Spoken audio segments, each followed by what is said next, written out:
一道聲音呼喚比安卡。比安卡抱着玩具熊，獨自站在大廳中央，陽光穿過窗棂，在她身上投下光斑。一道身影出現在門口，埃琳娜面帶微笑。母親，她輕聲問：怎麼了？比安卡小跑過去，埃琳娜從身後拿出禮物盒，我有東西要給你。比安卡抬頭仰望，眼中充滿困惑。埃琳娜打開了盒子，當一個華麗的金色手鐲靜靜躺在紫色絲絨上。比安卡睜大了眼睛，臉頰微微泛紅，她屏住呼吸，真漂亮。埃琳娜溫柔地問：想戴上試試嗎？比安卡用力點頭，埃琳娜的手托起比安卡的手腕，將手鐲輕輕戴上。比安卡舉起手臂，手鐲在她纖細的手腕上晃動，顯得有些大。埃琳娜看着她，現在還太大了，不過比安卡，總有一天你會需要它。埃琳娜撫摸着比安卡的頭髮，所以要好好保管它。比安卡仰起臉，笑容燦爛，我明白了，我會珍惜它的。她張開雙臂撲向埃琳娜，謝謝您。比安卡緊緊抱住埃琳娜，臉頰在母親的裙擺上蹭了蹭。埃琳娜回抱着她，我期待着那一天，你成為配得上這手鐲的淑女。陽光透過窗戶灑在比安卡臉上，她緩緩睜開眼睛，一個懷念的夢。一道聲音從門外傳來，姐姐，你醒了嗎？貝拉推門而入，她微笑着，貝拉。比安卡輕聲回應。貝拉俯身看着床上的書，姐姐，你看書又睡着了。比安卡揉了揉眼睛，抱歉。比安卡收回思緒，我學習是為了幫助父親。腦海中浮现母親的擁抱，母親，我是否成為了您期望的樣子？比安卡撫摸着手腕上的金鐲，陷入沉思。貝拉疑惑地看着她，姐姐，你總是看這麼難懂的書，開心嗎？貝拉雙手托腮，一臉憧憬，只要有姐姐在，克勞福德家族就安全了。比安卡看着她，我可愛的妹妹。貝拉，但我們之間没有血缘關係。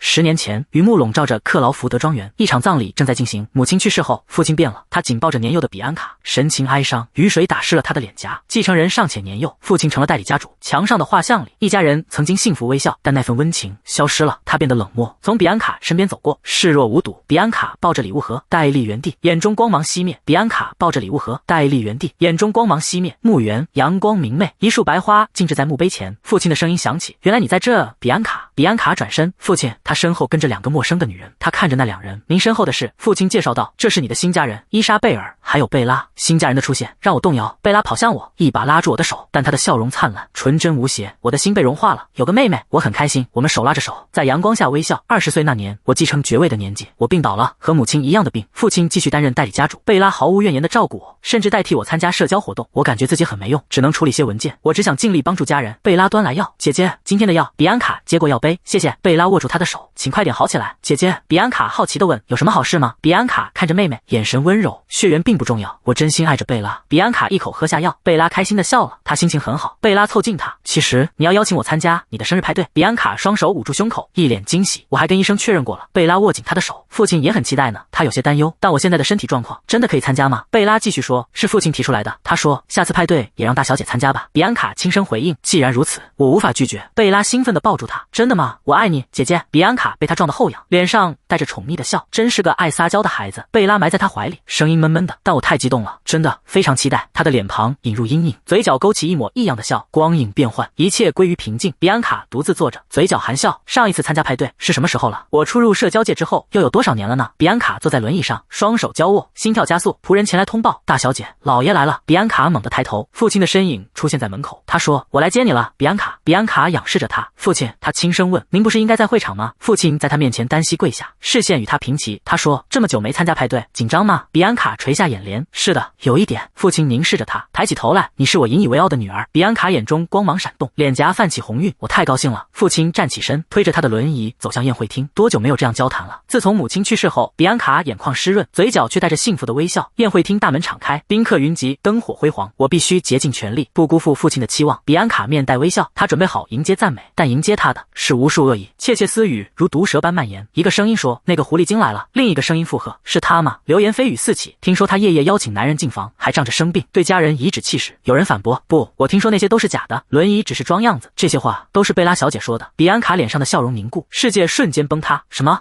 人群低語，議論聲傳入比安卡的耳中。狐狸精，他們在說我嗎？還有貝拉說的話。一個男人轉身對伊莎貝爾低語，我去招呼客人，你看好比安卡。伊莎貝爾微笑揮手，當然。他眼神驟冷，警告比安卡，要是讓貝拉難堪，我不會放過你，保持儀態。比安卡猛然一驚，雙眼微顫。一個聲音高喊，姐姐。貝拉從身後猛地抱住他，貝拉笑容燦爛，謝謝你能來。他接過禮物盒，繼續說道，我很喜歡你帶來的禮物，我最愛這家店的馬卡龍了。比安卡神情僵住，陰影籠罩他的臉，他心想，我準備的明明是胸針。貝拉填了了舔手指上的糖霜，表情得意。比安卡回头看他，低声念出名字：貝拉。禮盒打開，裡面是2個橙色馬卡龍。突然，貝拉猛地向後倒去，輪椅隨之傾覆，她摔在地上，嘴角滲血，眼中含淚，雙手顫抖着伸向前方。比安卡驚恐地回頭，貝拉！人群中響起驚呼：不會吧，是比安卡小姐毒害了他嗎？比安卡臉色煞白，瞳孔收縮，不是的，我沒有做那種事。他環顧四周，人群的剪影在他眼中晃動，竊竊私語刺痛着他，怎麼會這麼卑鄙，忘恩負義的東西。比安卡眼神絕望，為什麼沒有人相信我？他看到伊莎貝爾扶着貝拉離開，他在逃跑。伊莎貝爾回頭看了一眼，隨即攙着貝拉快步走開。一個男人伸出手臂，大喊：抓住那個女人！比安卡猛地轉動輪椅，逃離現場。他拼命轉動輪椅，衝向窗邊的光亮，輪椅撞上立柱，猛然翻倒。比安卡重重摔在地上，不省人事。一雙男人的皮鞋停在他面前，他艱难地抬頭，父親！比安卡跪倒在地，抓住父親的褲腿，出大事了！貝拉她吐血了。男人面无表情，叫醫生來，真是愚蠢。比安卡仰視着他，眼中最後一絲光芒熄滅了。他猛地揪住比安卡的頭髮，將她拽倒在地。比安卡痛苦地蜷縮，住手！好痛！男人轉身走開。從現在起，我才是這個家的主人。比安卡癱坐在地，可是下任家主不是我嗎？男人冷笑，你真以為我們會永遠等一個可能永遠無法康復的人嗎？更何況你還背負着狐狸精的惡名，你早就沒有資格了。男人停下腳步，哦，我當然知道。他側過臉，畢竟那些謠言就是我散布出去的。比安卡瞳孔驟縮，為什麼？牆上掛着一幅全家福，畫中的母親埃琳娜臉上濺滿血跡。男人繼續說道，一切都是為了掌控克勞福德家族，就連娶埃琳娜、毒殺她都是計劃的一部分。比安卡難以置信，可是母親她是病死的，不，她是被謀殺的。我一點一點的在她的食物裡下毒，她用手掩住臉，僅僅因為我沒有克勞福德的血脈，就只能當個代理家主，直到你成年為止。男人怒吼，簡直荒謬！你知道我為這個家付出了多少嗎？他繼續咆哮，我甚至給你下毒，劑量剛好讓你看起來病懨懨的，這樣我才能名正言順地成為家主。他臉上露出狂熱的笑容，最終那些執着於血統的蠢貨也不得不承認我的才華。比安卡掙扎着抬起頭，母親是愛你的，她真的愛你。她聲音顫抖，現在你又利用貝拉，給她下毒。貝拉她怎麼了？貝拉的声音從門口傳來，我怎麼了？比安卡驚愕地回頭，貝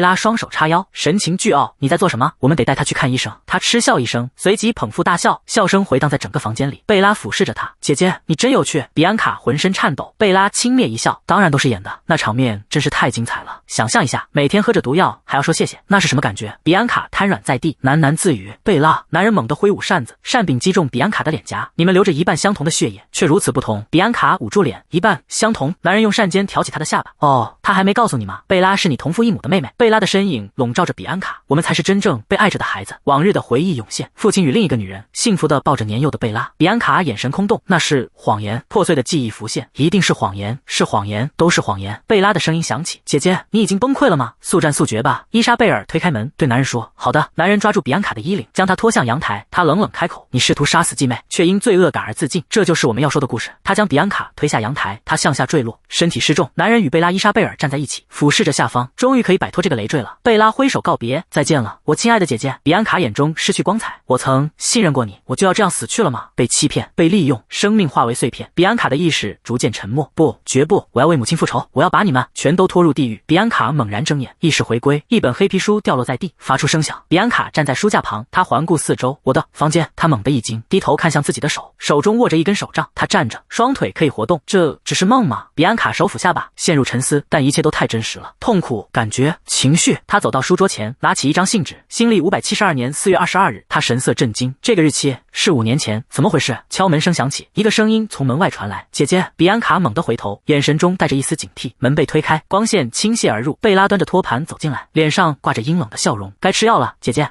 貝拉在門外呼喊，姐姐，你在裡面嗎？比安卡站在書桌前，文件在手，他猛地回頭，敲門聲響起，比安卡神色一凛，又一聲敲門，他的手指微微顫抖，門猛地被推開，貝拉端着茶盤闖入，他語氣急切，在的話就回答一聲啊。窗戶映出兩人對峙的身影，一只白鴿落在窗台，伊莎貝爾端向着对方，你臉色好差，去躺下吧。比安卡眼神飄忽，我想是的。貝拉露出一個詭異的笑容，畢竟是我必須喝下他們的毒藥，還要為此感謝他們。茶壺傾斜，深色的液體注入杯中，我不能就這樣喝下毒藥，鐘擺滴答，一定有辦法，我必須思考，快。貝拉端着藥丸走近，他坐在床邊，這是今天的藥。比安卡臉色蒼白，他看着那碗藥，我需要時間思考。比安卡抓住貝拉的手，貝拉，先幫我拿一下書架上的書。他的指尖觸碰到手鐲，金光一閃，比安卡瞳孔放大，他感到一陣眩暈，周圍的景象開始扭曲，鐘錶齒輪的幻影浮現。貝拉靜止不動，端着藥碗的姿勢凝固。他問，怎麼了？比安卡驚愕地伸出手，為什麼？所有人都靜止了，落地中的指針停在原處，光塵在靜止的空氣中流動，時間仿佛靜止了。比安卡看着凝固的一切，時間停止了。如果現在扔掉毒藥，他伸伸手拿過茶杯，隨即他將茶杯放回托盤。艾琳娜的幻影浮現，她双手捧臉，笑得癲狂，真有趣。比安卡端着茶杯，神情凝重，她沉默不語。时間恢复流動，茶杯轻磕托盤。貝拉眨了眨眼，姐姐。比安卡回過神，不，沒什麼。兩人相對而立。貝拉微笑，那我和你一起，和姐姐一起開茶會，我太高興了。貝拉端起茶杯，她淺嘗一口，隨即她劇烈的咳嗽起來，好苦。比安卡靜靜看着，哎呀，你是不是拿錯了？那是我的藥茶。貝拉臉色驟變，瞳孔因恐懼而收縮。比安卡俯下身，聲音冰冷，良藥苦口，不是嗎？茶杯從貝拉手中滑落，在空中翻轉，摔得粉碎。比安卡輕聲細語，別這麼害怕，這只是藥而已。她緩緩補充，總不會是毒藥吧？比安卡露出一個微笑，她抬手輕撫自己的臉頰。貝拉驚恐地捂住嘴，倒抽一口冷氣，她喉嚨裡發出咯咯聲，身體癱軟，倒向比安卡。比安卡抱着貝拉，她高聲呼救：“來人啊！”侍女們衝進房間，貝拉吐了，她們驚呼。侍女們手忙腳亂，扶起貝拉。對貝拉這種愛面子的人，這副狼狽的樣子，一定很屈辱吧？貝拉眼神怨毒，比安卡神情冷漠，這算小小的報復嗎？剛才到底發生了什麼？手鐲發光，然後時間就停止了。比安卡若有所思地看着手鐲，難道是母親救了我？她坐在床邊，撫摸着手腕上的金手鐲，母親為她戴上手鐲的幻影浮現，溫暖模糊。比安卡握緊手鐲，眼中閃過一絲光芒。侍女遞上一束鮮花，我們為您準備好了。比安卡接過花束，謝謝。侍女詢問，夫人，您要去哪裡？比安卡拄着手杖，去母親的墓地。她語氣平靜，我走着去，不需要護送，這條路我走過很多次，一個人沒問題，而且我也需要活動一下腿腳。侍女微微躬身，好的。比安卡手持花束與手杖，她邁步向前，為了前進，我必須告訴母親。她走在熙攘的街道上，陽光灑在石板路上，多久沒有靠自己的雙腿行走了？她環顧四周，感受着久違的自由。比安卡一驚，她的帽子被風吹落，一個小男孩跑過，不小心踩了一腳，帽子滾落在地。男孩撿起帽子，跑向比安卡，姐姐，給你。比安卡接過帽子，她微笑着，謝謝你。男孩露出燦爛的笑容，不客氣。他揮手道別，再見了。比安卡轉身，金色的眼眸猛然睜大，小心！一聲驚呼傳來，一匹受驚的馬揚起前蹄，向男孩衝去。來不及了，比安卡伸出手，如果我的猜測是真的，他向前撲去，手鐲發出金光，拜托了。比安卡祈禱，我知道了，這個手鐲，不，先救人。時間靜止，世界陷入藍色的停滯。他衝向男孩，將他緊緊抱住，馬蹄重重踏下，比安卡抱着男孩滾到一邊，躲開了致命一擊。花束散落在地，花瓣紛飛，人群圍了上來，一片嘩然。比安卡抱着受驚的男孩，他輕聲安撫，沒事了，你安全了。男孩在比安卡懷中大哭。一個戴兜帽的男人在人群中注視着，那個惡女竟會為平民挺身而出。他站在人群中，與傳聞大相徑庭。他邁出一步，你究竟是怎樣的人？他看着比安卡的背影，眼神探究。花瓣與落葉飄散，比安卡站在墓園前，陽光穿過他的銀髮，一切都是真的。他看着母親的墓碑，這個手鐲可以停止時間。比安卡抬起手腕，凝視着金色的手鐲。母親臨終的話語回響，比安卡，請替我照顧好你的父親。比安卡跪在墓前，母親，對不起，我要違背我們的約定了。他雙膝跪地，頭顱低垂，請再等等我，我會查明您死亡的真相。比安卡站起身，他撫摸着手鐲，眼神堅定，然後我會讓他們付出代價。現在輪到我從他們手中奪回來了。父親痛苦的臉龐閃過，戒兒是貝拉和伊莎貝爾得意的笑容，那三個奪走我一切的人。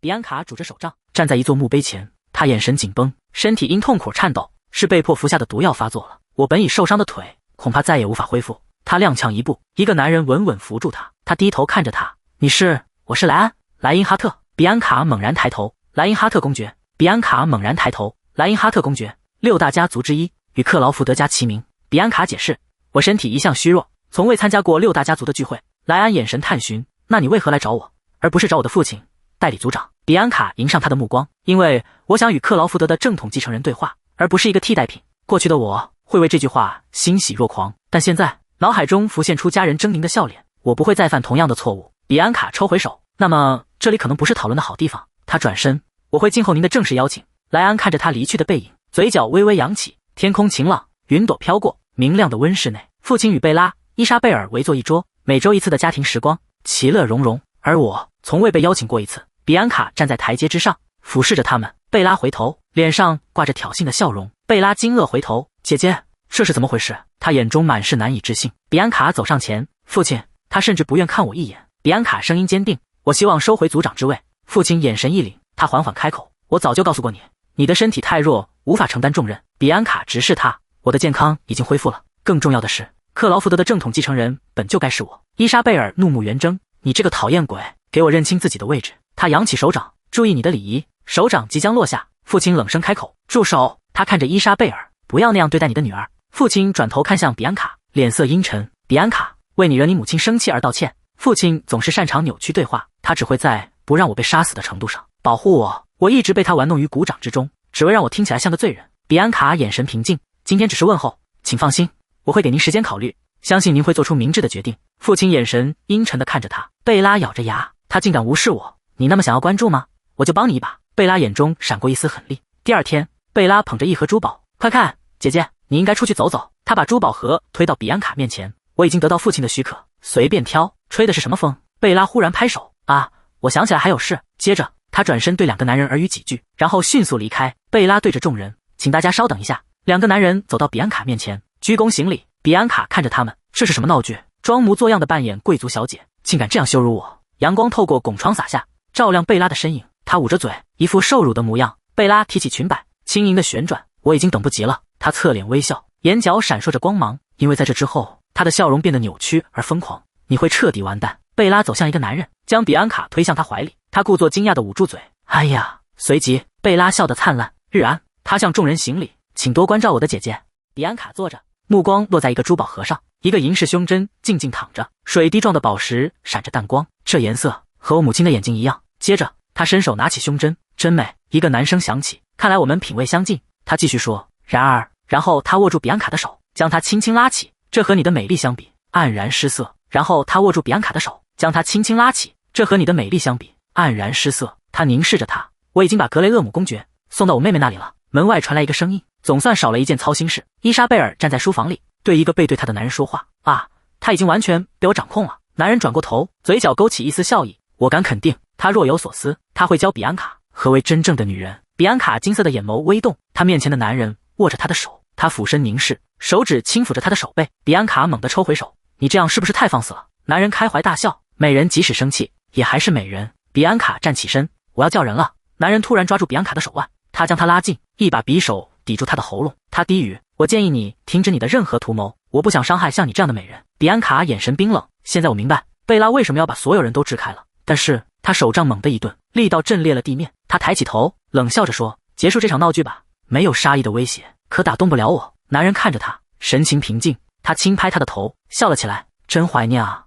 你讓我想起了你母親，那顆寶石也和你母親的眼睛顏色一樣。他端詳着他，你確實長大了，小姐。比安卡愣住了。奧古斯托叔叔，回憶浮現。草地上，年幼的比安卡笑着。奧古斯托叔叔溫柔地摸着他的頭。他是6大貴族之一，克勞福德家的家主，母親在世時常和我玩耍。真沒想到，一個就10家人會威脅我的生命。比安卡看着奧古斯托，他笑了。成年人有成年人的苦衷。他繼續說，況且我們很快就會成為各自家族的首領。我父親畢竟只是代理家主。奧古斯托眼神一沉，他伸手輕撫比安卡的髮頂，但僅憑血統是無法成為家主的。小姐。比安卡垂下眼簾，我知道。奧古斯托看着他，我這是看在往日情分上警告你，現在收手，否則你會面臨更可怕的事。比安卡抬起頭，眼神困惑，叔叔，你是為了我嗎？奧古斯托微笑着，是的，沒錯，你是個年輕小姐，不必擔心這些難事，你只需穿着漂亮的衣服，找一段幸福的戀情。比安卡打斷他，然後呢？你用什麼交換了這個人情？他眼神銳利，我猜是有人讓你來勸我的，對嗎？我不是家族的家主，也不是小孩子。奧古斯托的表情凝固了，他看着他，門被推開，貝拉走了進來，他微笑着說，抱歉久等了，姐姐。格雷厄姆公爵。貝拉轉向奧古斯托，父親想在辦公室見您。奧古斯托轉身離開，啊，我馬上去。他揮了揮手，下次見，小姐。貝拉走到比安卡身邊，關切地看着他，你沒事吧？他沒對你做什麼吧？比安卡回答，我們聊了會兒，但你說的什麼是指？貝拉解釋道，格雷厄姆公爵是個臭名昭著的花花公子，你確定你們只是聊了聊嗎？比安卡肯定地說，是的，當然。貝拉鬆了口氣，是嗎？那我就放心了。他抱住比安卡，我聽說公爵對任何女人都窮追不捨，不管她多醜陋。比安卡被緊緊抱着，金色的眼眸微眯，所以他是想說，我連一個見裙子就上的男人都吸引不了。也許对他來說，我並不是任何女人，我們終究是6大貴族，同為正統血脈的繼承人。比安卡輕拍貝拉的後背，你太擔心了，貝拉。貝拉的臉埋在比安卡的肩上，他的眼神卻變得陰狠。光線穿過華麗的窗戶，照進明亮的書房。比安卡坐在書桌前，手指輕點桌面，若有所思。格雷厄姆公爵，他和父親似乎有秘密協議，如果我能提供他所需的東西，或許就能把他拉到我這邊。但要做到這一點，我首先要知道他渴望什麼。他拿起一份名單，看來得從舉辦茶會開始了。腿傷惡化後，我就沒參加過社交聚會了。一個女僕走進來，比安卡小姐，有您的信。比安卡接過信封，謝謝。他打開信，仔細閱讀。比安卡看着信件，嘴角露出一絲微笑。桌上散落着許多回信，白色的、黑色的，各式各樣。沒想到我會被所有人完全無視。他拿起一封信，仔細看着。黑暗中，3個男人的剪影俯視着他。是因為那個傳聞嗎？看看這是什麼，來自那個狐狸精的邀請函。比安卡面色沉靜，眼神低垂。茶會上，賓客們談笑着。哦，你也收到了嗎？是的，那個狐狸精的邀請函，有人竊笑，有人敢接受嗎？我倒想聽聽是什麼樣的。一個男人坐在花園裡，他端起茶杯，紅色的眼眸中閃過一絲笑意。他輕聲自語：我想是時候該我出手了。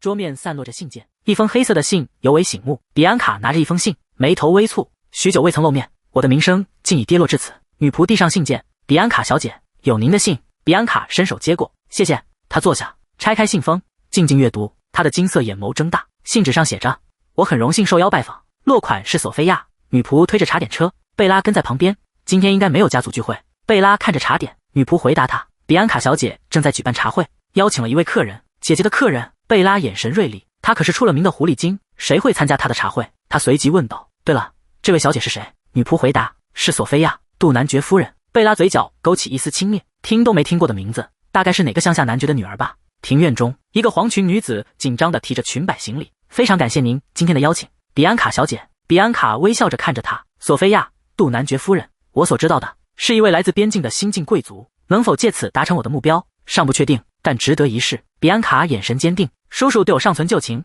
他兒時就認識我，若能收集到他的情報，或許能奪回族長之位，這是第一步。比安卡伸出手，索菲亞夫人，今天盡情享受吧。索菲亞握住他的手，眼中閃爍着光芒。桌上擺滿了精緻的茶點、蛋糕、撻派、三明治。索菲亞雙手合十，興奮地看着，我從未參加過這麼棒的茶會。比安卡看着他，真是個毫無防備的人。比安卡端起茶杯，你能喜歡就太好了。我很久沒有參加社交活動，可能有些過於興奮了。那麼，索菲亞夫人，索菲亞突然開口，對了，比安卡小姐。索菲亞睜大眼睛，您的腿怎麼了？比安卡坐在椅子上，手杖立在一旁，他神色平靜，醫生也說不清原因。索菲亞側過頭，原來如此。他突然起身，衝向比安卡，然後跪倒在地。比安卡驚愕地看着他，你突然做什麼？索菲亞伸手輕輕觸碰比安卡的腳踝，他抬起頭，啊，抱歉。索菲亞閉着眼睛，笑容溫暖，這是我家鄉的古老咒語，能治癒腿疾。比安卡微微臉紅，凝視着他，從未有人這樣對我。他輕聲問，是嗎？貝拉突然出現，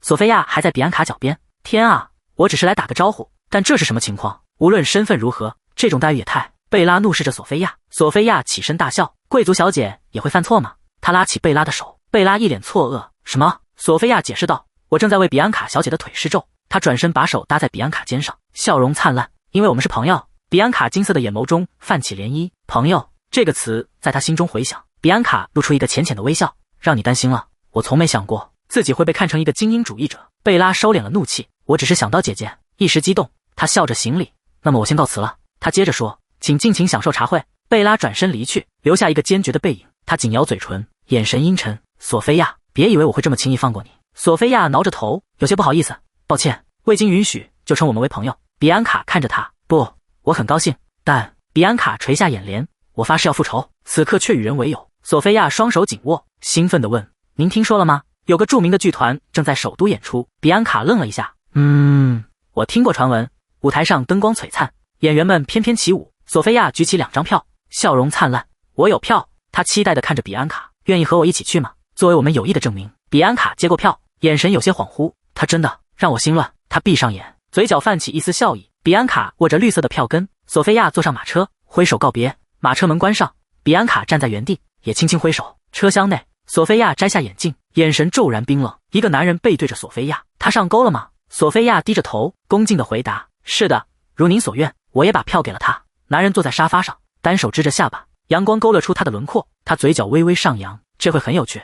宏偉的歌劇院外，人群湧動，衣香鬢影。比安卡手持拐杖，身着優雅的灰色長裙，被人搀扶着步入大廳。侍女為她引路，比安卡小姐，這邊請。比安卡落座，環顧四周金碧輝煌的裝飾。小時候曾和母親來過這裡，真是懷念。侍女輕聲呼喚，小姐。比安卡回過神，目光越過人群，定格在不遠處一個男人身上。叔叔。男人身姿挺拔，左右各挽着一位年輕女士，笑容得意。他看向比安卡的方向，真是巧啊，能在這裡遇見你。比安卡眼神一凛，對了，如果我沒記錯的話，叔叔也。記憶閃回，年幼的比安卡舉着望遠鏡，坐在母親身邊。他看向不遠處的叔叔，好奇地問，叔叔，那個女人為什麼那麼開心？母親輕笑，你還小，可能不太懂。比安卡鼓起臉頰，壞心眼。母親溫柔地解釋，人一旦陷入愛河，看誰都是那副模樣。他手撫胸口，眼中泛着光，只要有了心愛的人，整個世界都會閃閃發光。母親的話語在比安卡心中留下印記。記憶結束，現實中的叔叔笑着介紹，比安卡小姐是我的舊識。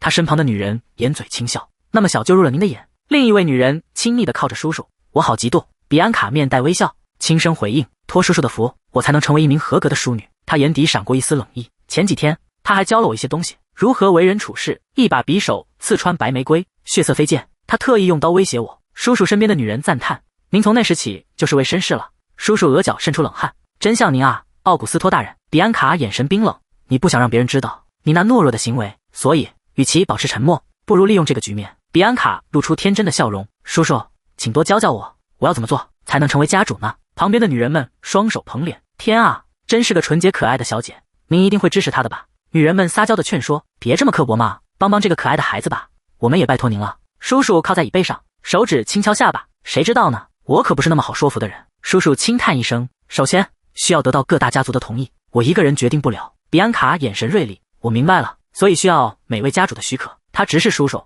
那麼您願意成為第一個嗎？叔叔嘴角微揚，你真是個難纏的小姐。他隨即話鋒一轉，但那不太現實。比安卡笑容燦爛，那麼叔叔靠回椅背，沒那麼容易吧？他看着比安卡，說起來，法倫公爵夫人最近要舉辦茶會，畫面中浮現一位貴婦人，端着茶杯，神情威嚴。他微笑着提出條件，如果你能得到他的認可，我也許會重新考慮。法倫公爵夫人，統治法倫家族數十年的鐵腕女人。叔叔攤開手，哎呀！比安卡金色眼眸一亮，比安卡手撫胸口的黑色領結，笑容自信，我會向您證明，我擁有家主的尊嚴。叔叔面露微笑，但誰又能想到事情會這樣發展呢？我倒應該感謝萊因哈特公爵。索菲亞在旁輕聲問，萊因哈特公爵？比安卡回答，是的，他給了我這張票，真是奇妙的巧合。比安卡眼神變得深邃，頭等席明明有很多，我們卻在同一時間為同一部劇並肩而坐。如果這不是巧合，那或許……索菲亞在比安卡耳邊低語，她神情專注。比安卡小姐，要開始了。索菲亞雙眼放光，滿懷期待。和我一樣。比安卡靜靜地坐着，沉默不語。比安卡雙手交疊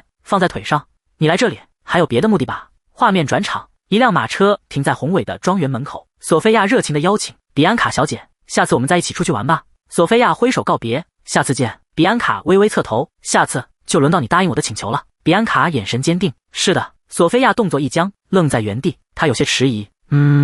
陽光明媚的莊園，露天茶會正在進行，女士們談笑風生。貝拉在人群中放聲大笑，真是無趣，只聚集了些拒絕我茶會的人。貝拉快步走來，姐姐，她語氣關切，你今天和索菲亞小姐去看歌劇了，對嗎？比安卡轉身，是的，剛送她上了馬車。貝拉有些惋惜，你應該多聊一會兒的，比我預想的回來的早。她隨即發出邀請，下次也來我的茶會吧，我介紹朋友給你認識。精緻的茶點擺滿桌面，香氣四溢。比安卡露出禮貌的微笑，不了，謝謝。她調整着領結，我只是覺得應該更慎重地選擇交往對象。貝拉眼神微動，原來如此。她忽然笑了起來，對了，有個人我想介紹給你。貝拉轉身，一個男人從她身後走出。比安卡神情一頓，男人身姿挺拔，面帶微笑，他身旁站着貝拉。男人開口，好久不見，比安卡小姐。貝拉站在一位男士身旁，他微笑着看向前方，姐姐，我想為你介紹。貝拉向一旁示意，這位是萊恩，萊因哈特公爵。比安卡靜靜地看着他們，他不僅和索菲亞在一起，現在還出現在我們家，這個男人究竟有什麼目的？萊恩，萊因哈特公爵微微一笑，眼神直視前方。比安卡提起裙擺，優雅地行了一禮，見到您是我的榮幸，萊因哈特公爵。隨後，比安卡轉向貝拉，真沒想到你會認識這麼了不起的人。貝拉臉頰泛紅，是啊，他很了不起吧？我仰慕萊恩大人很久了。貝拉雙手捧臉，眼中滿是愛慕。你看，他是如此英俊瀟灑。萊因哈特公爵站在人群中，神情淡然，吸引着眾人的目光。貝拉繼續說道，他在上流社會非常有名。貝拉眼神一凛，哦，你是不是誤會了什麼？比安卡輕笑着，只是認識一個了不起的人，就那麼開心嗎？他用手套輕撫下唇，你真是可愛啊，貝拉。貝拉的臉色瞬間陰沉下來，牙關緊咬，然後他轉頭望向萊恩，姐姐的心情好像不太好。貝拉挽着萊恩的手臂，您那麼親切地跟他打招呼，真抱歉把氣氛搞成這樣。比安卡面無表情地看着他們，隨便你們怎麼說。萊因哈特公爵側過臉，嘴角微微上揚，他輕咳一聲，轉身面對兩人。萊恩忍着笑意，不，失禮了，只是看到你們姐妹的個性，忍不住笑出聲來。貝拉仰頭看着萊恩，萊恩大人，我們不該站在這裡說話，請往這邊走。萊恩抽回手臂，不了，今天我必須離開。貝拉臉上笑容燦爛，我想和您多聊一會兒，但您是個大忙人，真遺憾，下次再聊吧。貝拉提議，我送您到门口。萊恩拒絕，不用了，他轉身離去，獨留貝拉在原地。萊恩走在花園小徑上，他叫住了一個人，比安卡小姐。他向比安卡伸出手，可以請您幫個忙嗎？萊恩的眼神專注而溫和，我想和您多談一會兒。比安卡看着他伸出的手，這個男人無法信任。貝拉從遠處看着這一幕，雙眼圓睜，嘴唇微張，一臉震驚。但是比安卡眼神微動，我也正想與您談談。他的手被萊恩輕輕握住，兩人並肩走在庭院中。萊恩側頭看着他，我很享受那出戲。比安卡停下腳步，您在說什麼？他直視着他，是你為我準備的票吧？通過索菲亞小姐的手，萊恩輕笑一聲，眼神中帶着讚許。你果然名不虛傳。比安卡不解，你為什麼要這麼做？萊恩靠近他，視線灼熱。比安卡小姐，我想為您效勞。他真是個讓人看不透的男人。萊恩輕聲呼喚，比安卡小姐。萊恩低頭看着比安卡，您願意讓我在公共場合也這樣護送您嗎？萊恩，萊因哈特公爵的護送，這或許是個機會，洗清我狐狸精的惡名。但是比安卡抽出自己的手臂，他微微一笑，很遺憾，我對被您玩弄於股掌之間毫無興趣。比安卡轉身，祝您有愉快的一天，萊因哈特公爵。萊恩看着他的背影，我們還會再見的，比安卡小姐。下次見面時，想必是在法倫公爵夫人的茶會上。陽光透過窗戶，照亮了室內一角。一位女士坐在桌前，她拿起一張请柬。下次茶會邀請比安卡、克勞福德。侍從應聲。是。女士眼神沉靜，她凝視着窗外。我想知道，她獨自坐在明亮的窗前，那個孩子能否承受這個醜陋的世界？場景切換，陰暗的倉庫裡，貝拉與一個黑袍男人交易。她輕聲確認：謝謝，我相信這個會有效，對吧？黑袍男人回答：是的，如您所吩咐。這是改良過的版本，去除了特有的苦味。貝拉命令道：不被任何人發現的回去。黑袍男人領命。好的。貝拉舉起手中的小瓶，在光線下審視，像我姐姐那樣的人，竟敢覬覦我的目標，真是厚顏無恥。她的笑容變得扭曲，眼神陰冷。我必須讓她好好明白。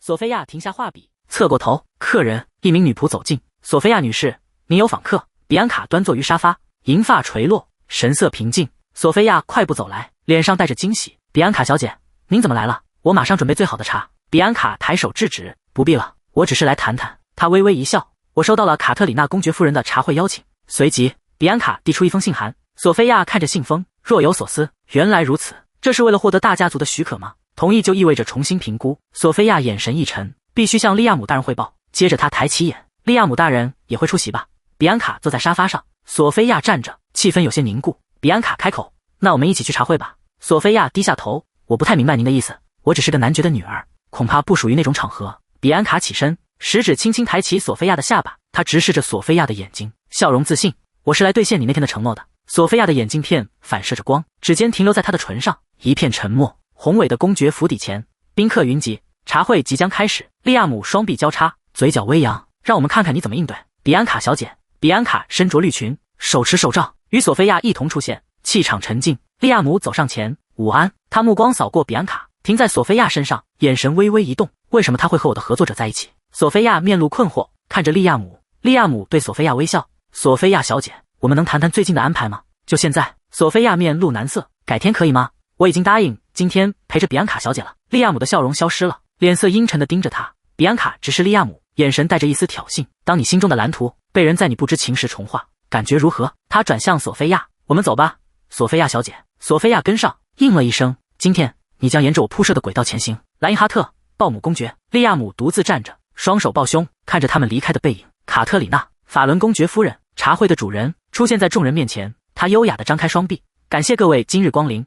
我準備了來自各國的名茶，請盡情享用。賓客們在花園中交談，氣氛熱烈。公爵夫人端莊地坐着，目光掃過全場，一切盡在掌握。她領導家族數十年，是個強大的女人。我必須想辦法鞏固我們的關係。貝拉看見了比安卡，臉上露出驚喜。姐姐，你很少參加社交聚會。她快步走來，比安卡微微點頭。是的。貝拉轉身介紹，我來介紹我的朋友，就是我之前提過的那位。比安卡打斷了他，不用了，我想先向卡特里娜夫人問好。他抓住貝拉的手腕，轉身就走。貝拉有些錯愕，等一下。比安卡拉着他，別害羞。他們走向一張茶桌。比安卡看着桌上的茶點，這是東方的茶，我非常想讓姐姐嘗嘗。一位貴婦人開口，貝拉小姐推薦的東西一定不會錯。另一位貴婦人附和，姐姐，您嘗嘗看吧。比安卡輕嘆一口氣，好吧，那就只嘗一口。貝拉端起茶杯，遞給比安卡，眼神裡閃過一絲異樣。比安卡接過茶杯，湊到唇邊，慢慢品嘗，好好享受這杯藥吧。最近都沒機會逼你喝了。比安卡放下茶杯，哦，對了，貝拉，她微笑着，希望不要再發生上次那樣的事了。一隻蛞蝓從茶杯裡滑出，黏膩惡心。貝拉雙手捂住嘴，驚恐地看着眼前的景象。貝拉的瞳孔瞬間收縮，恐懼蔓延開來。茶杯中，比安卡的倒影晃動，她正舉着杯子。不可能，她什麼時候？貝拉臉色煞白，身體微微顫抖。比安卡垂下眼簾，神情平靜。哦，親愛的，你這樣的反應，不就等於承認茶裡有東西嗎？公爵夫人遠遠地看着這一幕，若有所思。她對身旁的侍從低語：“待會兒去請比安卡小姐過來。”侍從躬身領命。公爵夫人接着說：“我想和她私下聊聊。”她單手托腮，嘴角勾起一抹意味深長的微笑。比安卡坐在桌前，一手托腮，嘴角掛着淺笑。她輕聲說：“好久沒參加茶會了，真想請你為我做個示範。畢竟貝拉可是社交界之花，不是嗎？各位。”兩位貴婦齊聲附和：“是啊，的確如此。”另一人補充道：“貝拉小姐，給比安卡小姐展示一下吧。”貝拉的紅瞳收緊，額角滲出冷汗。比安卡金色的眼眸微垂，一定是虛張聲勢。貝拉的手指扣緊茶杯，指節泛白。茶桌上的東西沒人動過。他回憶起伊莎貝爾攪動茶水的畫面，茶桌上的東西沒人動過，沒人看見我動手腳。貝拉端着茶杯，他不可能換掉的。但萬一那是真的呢？比安卡的身影浮現，為何如此猶豫？又不是毒藥。貝拉的瞳孔震顫，冷汗滑落，他雙手發抖，茶杯劇烈搖晃。茶會上的賓客們騷動起來，竊竊私語。一位貴婦問：“怎麼這麼吵？”另一人看着貝拉：“貝拉小姐。”比安卡輕聲問：“你身體不舒服嗎？”貝拉的臉漲紅，手裡的茶杯傾倒，茶水潑灑一地。他狼狽起身：“不好意思，我先失陪一下。”比安卡看着他離去，眼神冰冷：“真可惜，我還想看看貝拉小姐所謂的優雅禮儀。”比安卡站起身：“我們走吧，索菲亞。”索菲亞應聲：“是。”索菲亞眼神驚恐，她躲在盆栽後，瑟瑟發抖。索菲亞將一瓶药劑倒入盆栽，她轉身走開。一個男人叫住了比安卡：“比安卡小姐。”她自我介紹：“我是利亞姆·法倫，這位是卡特里娜·法倫公爵夫人，她希望能與您結識。”比安卡微微躬身：“我正期待着呢。”她露出微笑：“很高興見到您，我是比安卡·克勞福德。”公爵夫人端詳着她：“你和埃琳娜長得不太像。”比安卡聞言一愣，公爵夫人的手輕輕撫上她的頭。比安卡抬起眼：“您認識我母親？”公爵夫人笑了：“當然，她是一個善良又正直的女孩。”比安卡仰視着她，眼神堅定：“我想成為像母親那樣的家主，請允許我參加試煉，請您來判斷我是否和她一樣有資格。”公爵夫人沉默着，她收回手，轉身走開。她開口：“能和我談談嗎？”比安卡仰視着她，眼神堅定：“我想成為像母親那樣的家主。”陽光透過高窗，灑滿長廊。比安卡與公爵夫人並肩而行。公爵夫人側頭看着比安卡：“你的表情和我一樣，真有意思。”她轉身指向前方：“這邊走。”公爵夫人推開一扇華麗的大門，比安卡跟在她身後，眼神困惑。門後是一個房間，牆上掛着一幅肖像畫，畫中是埃琳娜和另一個女人。比安卡抬頭看着畫：“母親，那麼多人愛戴您。”母親，她的金色眼眸中映出畫框的倒影。“但我無法承認您是家主。”比安卡的神情瞬間冰冷，眼神銳利。公爵夫人坐在椅子上，雙手交疊於膝前。公爵夫人開口：“我不能承認你是家主。”比安卡拄着手杖，身體微微前傾：“我拒絕接受。”他說：“為了我母親，我必須。”公爵夫人打斷了他：“你覺得埃琳娜會希望你成為家主嗎？”比安卡的眼神一顫，母親總是那麼善良，總是微笑着。記憶中，埃琳娜在花叢中伸出手，笑容溫暖，但她比任何人都清楚這個位置的艱難。公爵夫人轉身，腳步輕響，她說：“放棄也需要勇氣，你知道的。”比安卡，她的話語停頓。或許我想要的與母親期望的不同，但即便如此，比安卡的手握緊了手杖，指節泛白。我絕不原諒他們，那些踐踏我母親的人。比安卡的眼神冰冷，金色的瞳孔裡燃着火焰。我母親是個善良的女人，不像我。她轉向公爵夫人，語氣堅決：“我不會滿足於一場用棋子進行的考驗，所以請給我真正的試煉。我期望您公正的判斷。”公爵夫人靜靜看着他，眼神審視。他閉上眼，長嘆一聲：“如果你堅持。”公爵夫人開口：“那就去做不可能的事。”他伸出手指，輕輕點在比安卡握着手杖的手上。王室舞會很快就要舉行了。公爵夫人緩緩開口：“我期待一場華麗的開場舞。”比安卡靜立着，沒有回應。公爵夫人最後叮囑：“路上小心。”夜色籠罩着華麗的府邸，星光點點。比安卡走向停靠的馬車，背影孤單。開場舞一開始就給了我一個難題。隨即，比安卡轉身離開，手杖輕點地面，腳步聲靠近，有人叫住了他：“比安卡小姐！”索菲亞跑來，抓住了他的手臂：“我還以為您已經走了。”他露出燦爛的笑容：“別這麼見外嘛。”3天前，回憶展開，比安卡對索菲亞說：“你要答應我一個請求。”索菲亞沉默着，側臉緊繃。比安卡凝視着他，他的忠誠原來屬於利安大人。視線掃過室內，一幅全家福肖像畫立在畫架上。他看起來並不缺錢，那麼錢就不是動機，究竟是為了什麼？索菲亞注意到他的目光，開口問道：“您對這幅畫感興趣嗎？”比安卡問：“畫家是誰？”“那是一幅家庭肖像畫。”索菲亞回答：“只是我的業餘愛好。”比安卡仔細端詳着畫，視線落在了畫中的孩子身上。這個孩子，索菲亞神色一變，臉上寫滿困惑。她匆忙道：“失陪一下。”她轉身快步離開，腳步聲透着一絲慌亂。一個長髮男孩衝進房間：“姐姐快看！”女僕跟在後面試圖阻攔：“少爺，索菲亞小姐有客人。”男孩看到了比安卡，他愣住了。啊，他指着比安卡：“是馬車上的那位女士。”索菲亞看向比安卡：“是你救了她嗎？”回憶閃過，比安卡在雨中抱着哭泣的男孩，畫面溫暖模糊。男孩跑到比安卡面前，仰着頭問：“你是我姐姐的朋友嗎？”比安卡微微俯身，臉上露出柔和的笑容：“是的，我們最近才成為朋友。”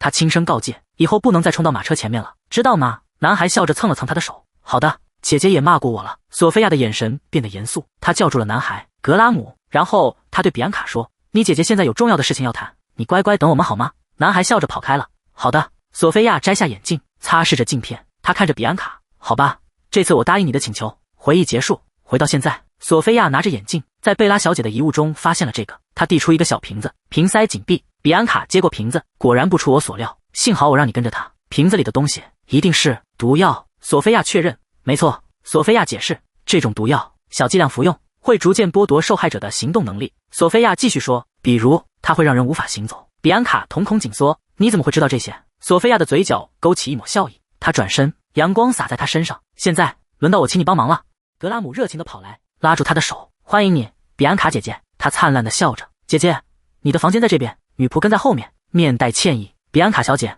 我很抱歉，是少爺堅持要來迎接您。”比安卡微微一笑：“沒關係。”男孩急切地說：“哥哥也在等我們。”接着，他拉着比安卡推開一扇門，比安卡眼中閃過一絲疑惑：“哥哥。”房間內，萊安雙臂交叉坐在沙發上，他身邊站着索菲亞。萊安抬眼看向門口：“比安卡小姐，很抱歉以這種方式召見你。”比安卡站在门口，視線掃過房內兩人：“如果有其他人在場，我希望被提前告知。”萊安身體前傾，把玩着懷錶鏈，這事也與我有關。他伸手，指尖輕點桌上的一個瓶子。關於這毒藥，比安卡和索菲亞靜靜站着，目光聚焦在瓶子上。比安卡的手握緊門把，他轉頭回望萊安，眼神銳利：“我不該在這裡會見對手，必須想辦法脫身。”萊安繼續說：“你可知道，這毒藥正在王都暗中擴散？”萊安靠回沙發，死人是不會說話的。他接着說：“比安卡小姐，你最近沒參加社交活動，消息沒傳到你耳中也不奇怪。我們一直在調查毒源。”比安卡的瞳孔微微收縮：“其他人也受害了嗎？我什麼都沒聽說。”萊安站起來，走向比安卡。比安卡陷入沉思：“我聽說過，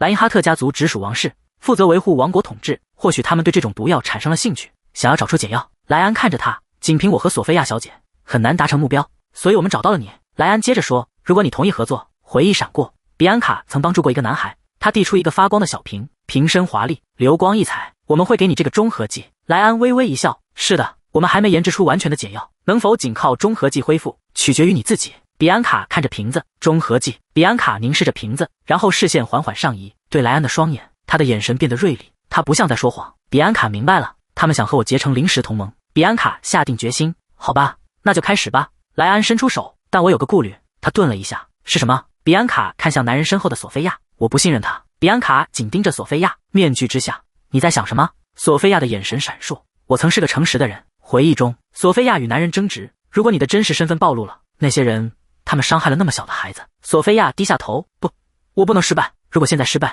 萊安大人会拋棄我。”萊安開口：“索菲亞。”萊安回憶起他的教導：“不想看的東西就別看，不要糾結於眼前的小事，要比所有人都多看10步。”回憶中，索菲亞曾戴着眼鏡，笑得天真爛漫，扮演索菲亞變得越來越容易，直到我分不清哪個才是真的我。索菲亞摘下腰間的眼鏡：“我知道，現在很難立刻相信我，但是……”她轉身面對比安卡，手放在胸前，神情肅穆：“我在此發誓。”索菲亞的眼神堅定，站在你面前的這個人絕不會說謊。她繼續說：“不會對萊安大人說謊，當然也不會對比安卡小姐您說謊。”比安卡靜靜地聽着，神色未變。我仍無法完全信任他，但我相信那雙眼睛裡沒有欺騙。比安卡伸手與男人交握：“我不習慣在別人的掌中起舞。”男人勾起嘴角：“當然，我們所做的一切都是為了更大的目標。”兩人握手，達成協議。鏡頭切換，夜幕下的華麗宅邸，宴會廳內燈火通明。一個男人向貝拉發出邀請：“貝拉小姐，請與我共舞第一支舞。”另一個男人插話：“和我跳。”貝拉略顯緊張：“是的，當然，父親。”父親拉住貝拉的手腕：“恐怕他今晚不能跳舞，這是家庭晚宴，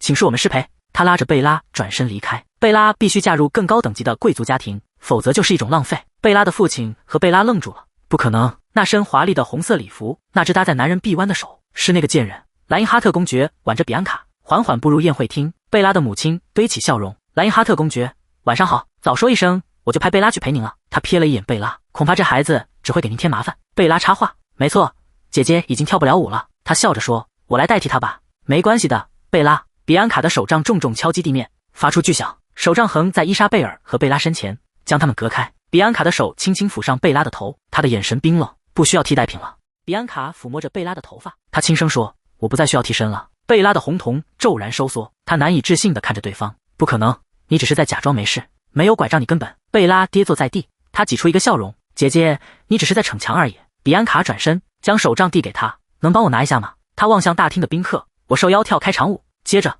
他轉向身邊的男人：“和萊安大人一起。”萊安從背後攬住比安卡，兩人並肩而立。貝拉癱坐在樓梯上，手緊緊握住那根拐杖。一個男人從背後注視着他們，他的雙眼瞬間陰沉，怒火在其中翻湧。伊莎貝爾眼神陰沉，她低頭看着貝拉，太可怕了，她被那個女人騙了。人群中，公爵夫人冷眼旁觀，看吧，貴族圈就是如此腐敗。公爵夫人咬緊牙關，眼神充滿恨意。無數黑影伸出手指，指向一個孤獨的身影，過於溫柔的埃琳娜，從不屬於這個世界。伊莎貝爾的手微微顫抖，所以我要你也嘗嘗同樣的滋味。她抬起頭，目光鎖定在遠處的比安卡身上。比安卡，司儀高聲宣布，開場舞，獻給萊安大人與比安卡小姐。萊安優雅的鞠躬，比安卡屈膝回禮。音樂緩緩響起，賓客們竊竊私語。卡特里娜夫人真是殘忍，一個獨腿的女人根本跳不了。公爵夫人眼神悲傷，我清楚自己的殘忍，但即便如此，我也必須教會她，生活並不總是仁慈的。萊安伸出手，比安卡將手搭了上去。貝拉和伊莎貝爾在人群中注視着，他們面露不屑。就算能站起來跳舞也是，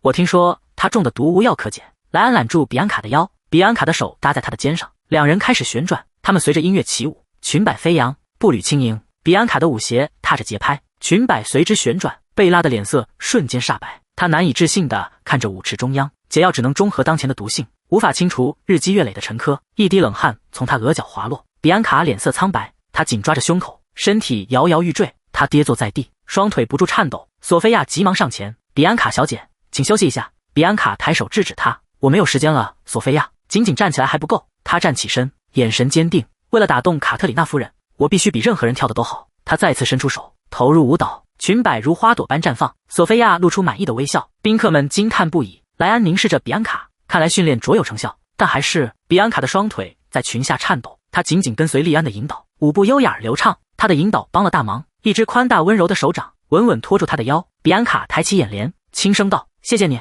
萊安的眼神變得柔和。舞曲終了，兩人停下腳步。萊安的紅眸中閃過一絲笑意。比安卡凝視着他，一個無法看透的男人。公爵夫人看着他們，多麼精彩的開場舞！確實，比安卡與埃琳娜截然不同，卻同樣具備家族領袖的潛質。一個男人輕喚道：“卡特里娜夫人。”卡特里娜夫人眼眶濕潤，她就是希望。貝拉難以置信地看着這一幕，為什麼我明明讓他喝了那麼多藥？一個留着鬍子的男人看着舞池，他竟敢說自己不需要替身。貝拉看着他，計劃。一個黑髮男人眼神陰冷，別擔心，一切都在計劃之中。男人露出一絲陰險的笑容。萊安與比安卡挽手而立，他低頭看着他，微笑致意。卡特里娜夫人看着他們，他嘴角上揚，就這樣把比安卡送給一個邊境貴族。賓客們熱烈鼓掌。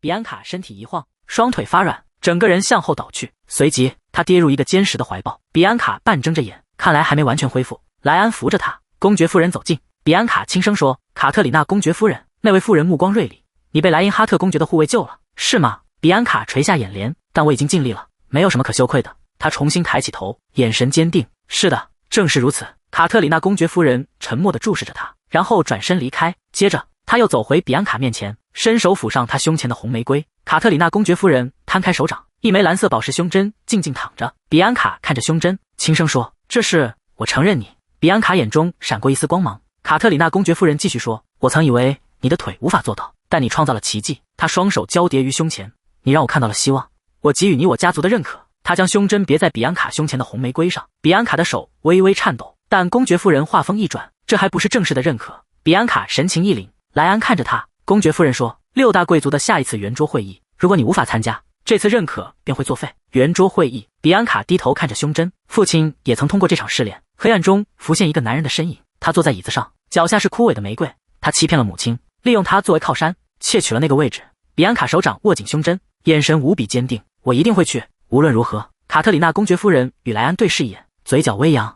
比安卡坐在書房，比肩輕點下巴，獲得6大貴族多數認可。他在紙上圈出一個名字，就像萊因哈特公爵說的那樣。下一個是叔叔嗎？敲門聲響起，門被推開，一個男人徑直走入。比安卡放下筆：“父親，就算我們有血緣關係，不經允許就進來也很失禮。”男人將一份文件放在桌上，他開口：“我給你帶來了婚約。”男人舉起文件：“這是你未來伴侶的畫像，還有一封信。”比安卡冷冷地看着：“我無意結婚，我已經說過，我要奪回這家主之位。”男人眼神輕蔑：“那是你的意圖，但我才是克勞福德家現任的家主，而你不過是個公爵之女。比安卡咬住下唇，面色陰沉。男人轉身，沒錯，比安卡，對方很快就會來拜訪。他回頭一笑，你必須接待他們，我有個圓桌會議，無法出席。比安卡猛地站起，父親，那是，但男人已經離開，只留下一張畫像在桌上，被他的手按住。幾天後，一座宏偉的莊園，一個男人對落魄貴族下令，你明白嗎？把比安卡帶回你的領地。落魄貴族低頭，他接着說，如果你這樣做。男人輕蔑一笑，手中拋着一枚棋子。落魄貴族臉上泛起紅暈，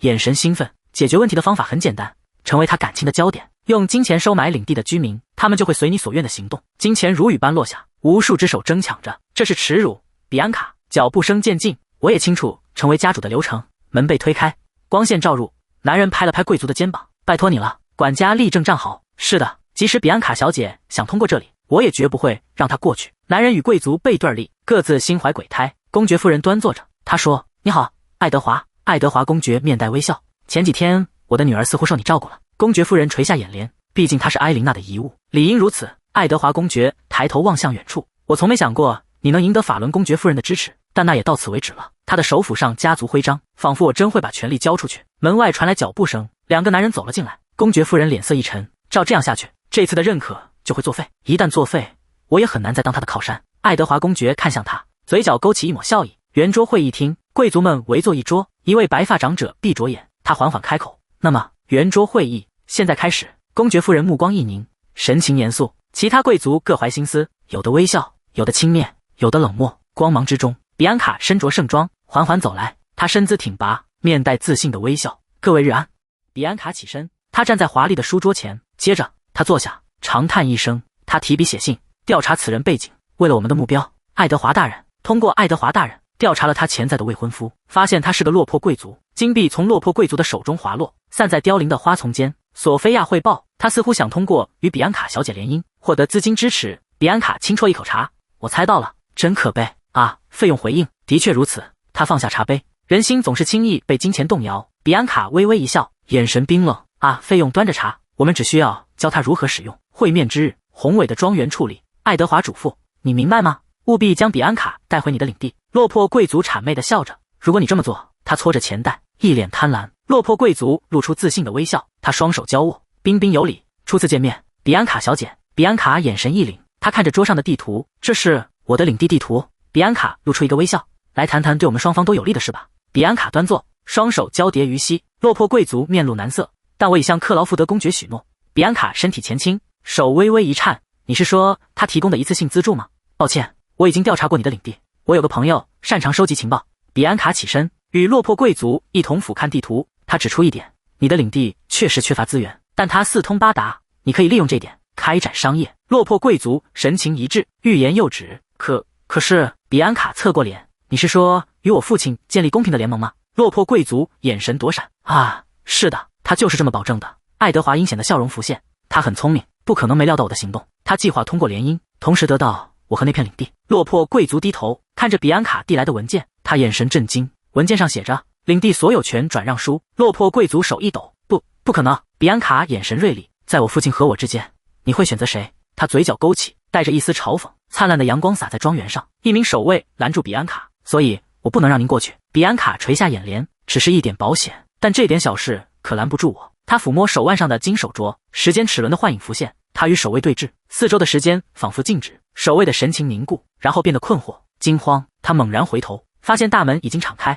比安卡穿過門縫，步入大廳。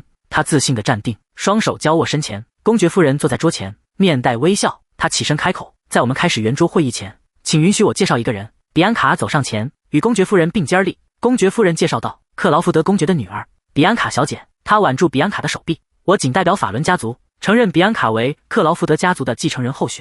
愛德華臉色陰沉，眉頭緊鎖。一位白髮老人開口，那麼按照慣例，每個家族都必須提出一項試煉。年輕的勞倫斯公爵發問，您是說試煉嗎？他眼神一凝，所以他會找另一個擔保人，而不是代理家主。公爵夫人微笑，期待與你共事，比安卡。比安卡的眼神堅定。一位棕髮貴族輕笑，從斯賓塞家族的立場來看，別板着臉嘛。勞倫斯公爵面色嚴肅，別在這種時候開玩笑了。比安卡提起裙擺，微微躬身，我或許經驗不足，但我會全力以赴。愛德華質問，你今天本該去見你的未婚夫。比安卡轉頭露出自信的微笑，是的，我把他打發走了。他手扶椅背，扮演代理家主，相比我的婚事，我更想守護我的家，我母親留下的寶貴的家。愛德華怒視着他，比安卡毫不畏懼地回望。勞倫斯公爵猛地起身，拍案而起。你是说你承認他，即便他忤逆代理家主？棕髮貴族反問。你的意思是比安卡小姐的行為不妥嗎？有法倫公爵夫人的支持，她已正式見過圓桌會議，這是合法繼承人候選的正當行為。利亞姆面露慍色，嘴唇緊抿，白髮老人扶着單片眼鏡。我再次承認，比安卡·克勞福德小姐為正式的繼承人候選。各家族長因為她準備一項試煉。圓桌會議結束，大廳空曠。愛德華咬緊牙關，面目猙獰。宏偉的莊園敬禮。比安卡走進大廳，身體微微搖晃。果然，這個手鐲不能用得太頻繁。他站定，看着手中的金手鐲，眼神複雜。他抬起頭，目光變得銳利。一個身影擋住去路。伊莎貝爾猛地抓住比安卡的手臂，力道之大，讓他身體前傾。伊莎貝爾面目猙獰：“你這瘦弱的小丫頭，看來你需要管教。”比安卡眼中閃過一絲驚愕，他抬手一掌扇向比安卡。六大家族的遊戲結束了。伊莎貝爾撫摸着嘴角的血跡，眼神陰狠。伊莎貝爾母親比安卡站在黑暗中，雙手交疊，臉上掛着扭曲的微笑。她舔了舔嘴唇，眼神充滿算計。比安卡轉身俯視她身後的伊莎貝爾：“你剛才說假扮六大貴族之一？”比安卡面帶微笑：“是的，繼母大人。”比安卡神色狠厲：“你要知道，這些可不屬於克勞福德。”他逼近一步，眼神充滿壓迫感。這是永遠無法改變的事實。伊莎貝爾的手攥緊裙擺，指節發白。他雙目圓睜，怒火中燒：“我乃西部名門望族，更是商王之家，怎能遭受如此不公的待遇？”伊莎貝爾在人群中談笑風生，旁人稱讚伊莎貝爾小姐是西部之寶，美麗又高貴，她一定會擁有幸福的家庭。伊莎貝爾身着華服，在金色畫框的映襯下，笑容優雅得意。伊莎貝爾嘴角微揚：“沒錯，我就是一件珍寶。”她轉身看見一個男人端着酒杯走來，男人向他舉杯，他也拿起一杯回應，兩人輕輕碰杯，香檳泛起氣泡。然而我和貝拉卻走在一條陰影籠罩的路上。畫面閃回，埃琳娜抱着年幼的比安卡，笑得一臉幸福，而伊莎貝爾只能與貝拉相擁，躲在暗處。這一切都是因為埃琳娜和比安卡。伊莎貝爾的眼神瞬間冰冷，充滿了怨毒。埃琳娜死後，我們本該成為真正的一家人，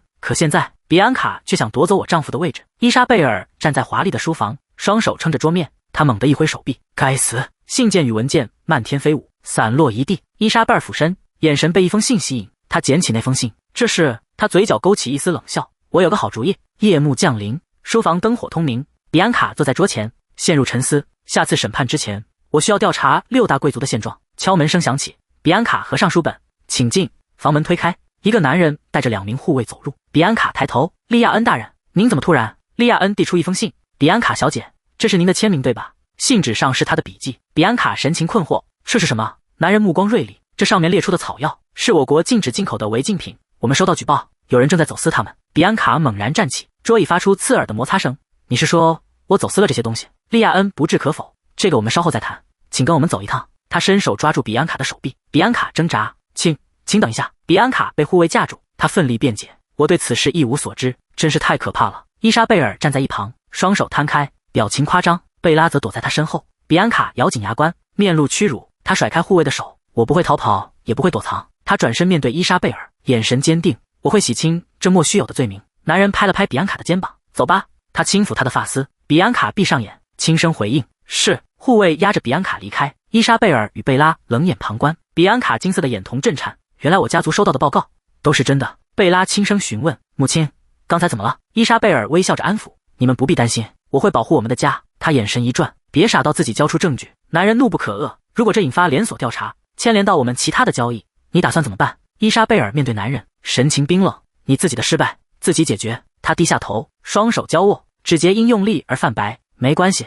所有問題文件上的簽名都是偽造的。伊莎貝爾在書房翻找，從抽屜裡拿出一沓文件。他坐下，看着桌上厚厚的書冊和一張模仿筆記的紙，這些都是根據愛德華命令收集的筆記樣本。伊莎貝爾拿起一張偽造的文件，嘴角浮現一抹得意的笑容。只要我陷害那個狐狸精，把他趕出家門，他們一定會重新考慮我。陰暗的監獄走廊，星光從窗外透入。比安卡站在牢房前，質問看守，僅僅是懷疑階段，就這樣對我嗎？看守雙臂交叉，靠在欄杆上，就算是貴族千金，也沒有特殊待遇。我有確鑿的證據。比安卡攥緊了拳頭，果然，他們最終還是會採取極端手段。他抬手輕撫嘴唇，一絲冷笑浮現。伊莎貝爾，你正如我所願的行動了，你之前種下的種子終於開始發芽了。比安卡抓住牢房的欄杆，他輕聲呼喚看守，聽我說，我有些話想告訴你。他透過欄杆凝視着他，你只需要聽着就好，好嗎？看守一臉困惑，什麼事？看守身體僵直，被定在原地。比安卡双手交錯，指尖发出金色的光芒，光芒在他手中匯聚，形成一個複雜的魔法陣。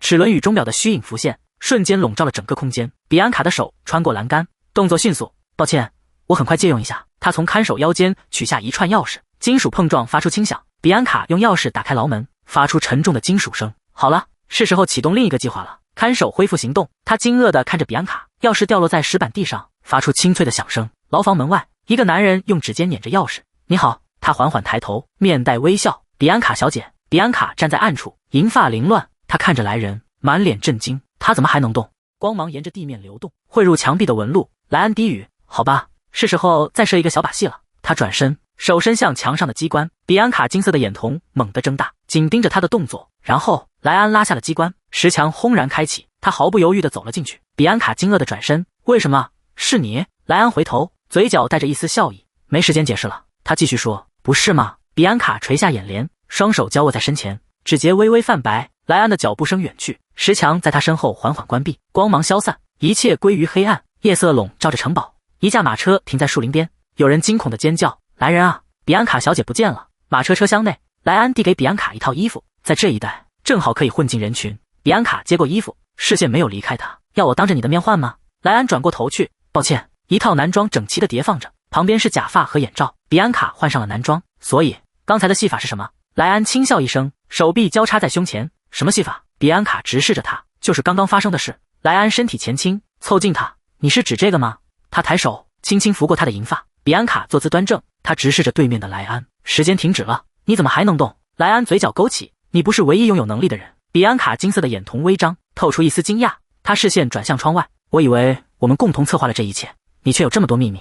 萊安回應，彼此，你只說你會設法越獄。比安卡低下頭，目光黯淡。萊安露出安心的笑容，被抓然後逃脫，這一切都在計劃之中。他接着說，我會確保剩下的部分順利進行。比安卡抬起眼簾，眼神恢復了堅定。夜幕下的宅邸燈火通明，客廳裡，伊莎貝爾向來訪的軍官們致歉，關於萊因哈特公爵女兒的事，我深表歉意。伊莎貝爾轉身面向貝拉，來吧，貝拉，客人們。貝拉露出甜美的微笑，當然，我去準備茶水。利亞恩打斷了他，不，關於那件事。他神情嚴肅，他已經越獄了。另一名軍官補充道，比安卡小姐。為首的軍官眼神銳利，如果他再逃，很可能會躲回自己家裡。他語氣不容置疑，所以我們想進行搜查。隨後，軍官們開始搜查宅邸，翻箱倒櫃，毫不客氣。他們走過華麗的走廊，靴聲回盪。伊莎貝爾和貝拉跟在後面，臉色難看。軍官指向一扇緊閉的門，我們可以看看這個房間嗎？萊因哈特公爵的手臂被軍官抓住，他試圖阻止。公爵沉聲說，那是我的書房。軍官毫不退讓，但我們必須檢查每個房間。萊因哈特公爵露出一個無奈的笑容，裡面有重要的家族文件，所以我堅持你們不能進入。軍官的眼神變得銳利，既然如此，能否讓我們至少在門口確認？比安卡小姐不在裡面。公爵的視線掃過軍官，最終妥協。他從口袋裡拿出鑰匙，鑰匙插入鎖孔，咔嗒一聲，書房的門緩緩打開。軍官站在門口向內張望，書房內空無一人，只有書架和桌椅。軍官的視線掃過房間，一個藍色的人形虛影在他身旁一閃而過，他毫無察覺。軍官轉身面對公爵，他平靜地說，這裡沒人。書房內空無一物，整潔有序。公爵臉上露出一絲笑意，是的，確實如此。軍官轉身離開。好了，去下一個房間。公爵和軍官走出書房，門在他們身後關上。走廊裡只剩下比安卡，他倚靠着牆，嘴角微微上揚，一切盡在掌握。他走進書房，拉開書桌的抽屜。軍官轉身面對公爵，他平靜地說，這裡沒人。公爵臉上露出一絲笑意，是的，確實如此。他走進書房，拉開書桌的抽屜，然後他從中取出一個小巧的裝置，輕輕吹去上面的灰塵。比安卡環顧書房，父親是個多疑的人，他不會把證據藏在顯眼的地方，藏在書架上太簡單了。他走向書架，指尖劃過一排排書籍，然後停下，他的手按在一本書上。這是他輕輕一推，書架發出擊擴聲，緩緩向一旁移開，露出後面的密室。比安卡走進密室，裡面堆滿了文件和書籍。他站在密室中央，壓低了帽檐，陰影遮住他半張臉，只露出自信的微笑。終於抓住你的尾巴了，父親。比安卡站在書房，他翻閱着手中的文件，濫用家族的權力。他俯身在桌前，手指輕點着文件。他竟然做到這種地步。隨後，比安卡快步走進一位坐着的男人，在他耳邊低語。男人垂下眼瞼，看來他們找到比安卡小姐了。他繼續說，多謝您的協助，抱歉浪費了您的時間。伊莎貝爾雙手交握，哦，那真是個好消息。男人微微頷首，是的。他看着被押送的人，確實如此。貝拉眼神冰冷，注視着這一切。數日後，法庭莊嚴肅穆，法官高聲宣布，被告比安卡克勞福德小姐。比安卡獨自站在被告席上，神情鎮定。法官繼續宣讀：你被指控走私與越獄。他質問：關於這2項指控，你承認嗎？比安卡抬起頭，眼神堅定，絕不承認，這些都是誣告。旁聽席一陣騷動，法官重重敲下法錘。肅靜。他舉起一份文件，這裡有你的罪證。法官展示着文件，這份文件上的簽名與走私犯所持文件一致，和你本人的筆跡也吻合。比安卡的聲音響起：如果簽名是偽造的呢？他孤身一人面對着整個法庭。法官面露不解：偽造？一名軍官起身：法官大人，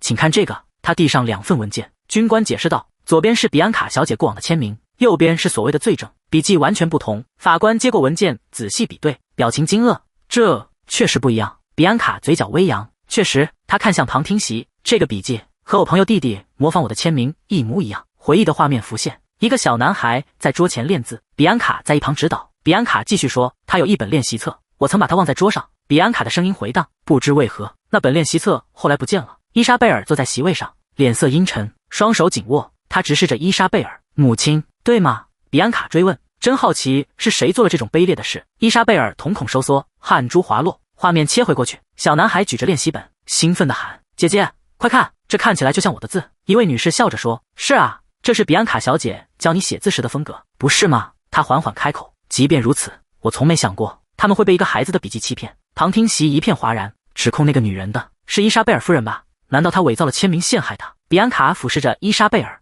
我一直在等待這一天。她緩緩開口：即便如此，我從沒想過他們會被一個孩子的筆跡欺騙。伊莎貝爾臉色煞白，但一名男人站起身：法官大人，請給我一點時間。他舉起手：關於另一項指控，我有些事想說。法官看向那名男人：如果此事無關，我們改日再審。男人語氣堅定：不，此事關乎克勞福德家族。法官略感驚訝，繼續說：男人從懷中取出一疊文件，在搜尋比安卡小姐期間，我們在克勞福德莊園發現了這個。他將文件高高舉起，展示給法庭。男人大聲宣告：這是克勞福德家族參與人口販賣的證據。文件在他手中展開，字跡清晰可見。愛德華面露驚恐，下顎緊繃。為什麼這些文件會在這裡？他們不該進入那個房間。他眼神震顫，瞳孔放大，回憶閃過，文件曾被安全地存放在他的房間。比安卡俯視着年長貴族：是的，我一直在等這一刻。母親，時候到了。他伸出手，姿態優雅：為你感到遺憾。克勞福德家族的代理族長。愛德華回望他：是啊，真遺憾。他神色平靜，泰然自若。比安卡眼神一凛，他竟然如此冷靜。愛德華低頭，一聲輕嘆，他嘴角勾起一絲冷笑：真是遺憾。比安卡冷眼看着他，這人是什麼態度？這就是萊因哈特公爵提到的人口販賣合同嗎？但這又與我何干？法官審視着文件，然後開口：沒錯，人口販賣合同是公爵夫人和他的商會簽訂的。公爵夫人的身影浮現，背景是他的領地。克勞福德公爵的名字根本不在名單上。男人坐在妻子身旁，他解釋道：啊，我妻子曾與我商議過，她說那都是為了孤兒的福祉，是為了他們的就業。我和比安卡一樣，也是受害者。伊莎貝爾倒在地上，一只手伸向他，他眼中充滿驚恐。伊莎貝爾猛然驚醒：是你！她撲到丈夫懷裡，緊緊抓住他的衣袖：你不是利用了我無法拋棄那些孩子的善心嗎？她面容扭曲，聲音顫抖：可我做的這一切都是因為你啊！男人眼神冰冷，毫無波瀾。他冷冷開口：你說的這些毫無證據。伊莎貝爾從人群中站起，環顧四周，她不敢置信地看着前方：是你！伊莎貝爾猛地回頭，看向身旁的丈夫，她面無表情。伊莎貝爾踉蹌着奔向女兒：貝拉，我親愛的女兒。她跪倒在地，抱住貝拉的腿：你相信我的，對嗎？貝拉眼神低垂，一片陰影，沉默。她抬起手，輕輕撫摸母親的臉頰：貝拉，母親，你為什麼要這麼做？回憶中，年幼的貝拉緊緊抱着母親，他們的身影在黑暗中飄遊。貝拉眼神悲傷：如果我能早點發現，或許就能阻止這一切了。對不起，母親。旁觀的女人們低聲議論：貝拉小姐。伊莎貝爾埋在女兒懷裡，無聲的哭泣。貝拉抱着母親，眼神冰冷，擅自行動，不加思考。母親，你真愚蠢，我們只能拋棄你了，對嗎？衛兵上前抓住伊莎貝爾的胳膊，將她從貝拉身邊拖走。伊莎貝爾掙扎着，身體顫抖。法官走上審判席，敲響法錘。他宣布：我們審查了萊因哈特公爵提供的證據，比安卡小姐的走私指控現已洗清。因為监禁本就不公，所以也不存在越狱罪。因此，取而代之的是伊莎貝爾，克勞福德公爵夫人。比安卡站在那裡，光芒籠罩着她。法官聲音洪亮：比安卡小姐被宣告無罪。衛兵壓着伊莎貝爾，她低垂着頭，面如死灰。法官的聲音響起：我們將審問你走私和人口販賣的罪行，如果罪名成立，你將被流放。伊莎貝爾雙腿發軟，身體搖晃。曾經幸福的家庭畫面閃過，我以為我們擁有幸福的家庭，直到這一刻，我才明白自己只是被利用了。這不可能！伊莎貝爾眼神驟然銳利。沒錯，他猛地抓住比安卡，面目猙獰。比安卡，只要你不存在，我們的家庭本該完美無缺。比安卡平靜地看着他。不，他輕輕握住伊莎貝爾的手。我們只是被利用的工具。你還有我。比安卡眼神平靜，他們的手交握在一起。伊莎貝爾的手无力滑落，她癱軟在地，淚水劃過臉頰。比安卡轉身離開，走向光芒，走向等待他的人。光芒逐漸吞噬一切，只留下一個模糊的背影。囚車停在廣場中央，伊莎貝爾被關在裡面，民眾圍觀着，他們憤怒地揮舞拳頭，朝囚車投擲石塊。那個貴族女人太荒唐了！石塊砸在囚車上，伊莎貝爾蜷縮在角落。貝拉看着這一切，面無表情。她輕聲說：“失去利用價值的工具，就該被輕易丟棄。”比安卡的金童微動，我甚至無法觸及父親，但在此之前，還有一個人。貝拉憑欄遠眺，側影落寞，他和比安卡並肩而行。貝拉低語：“可憐的母親。”比安卡看向他，貝拉的淚水悄然滑落，他聲音哽咽：“直到現在，我才明白，父親並非絕對，母親竟被他如此輕易地拋棄。”他掩面而泣。比安卡靜靜看着：“你也一樣，對嗎？”貝拉抬起頭，眼神決絕：“我別無選擇，只能救母親。”貝拉看着比安卡：“姐姐。”他雙手交握，眼神堅定：“我們聯手吧，一起打倒父親。”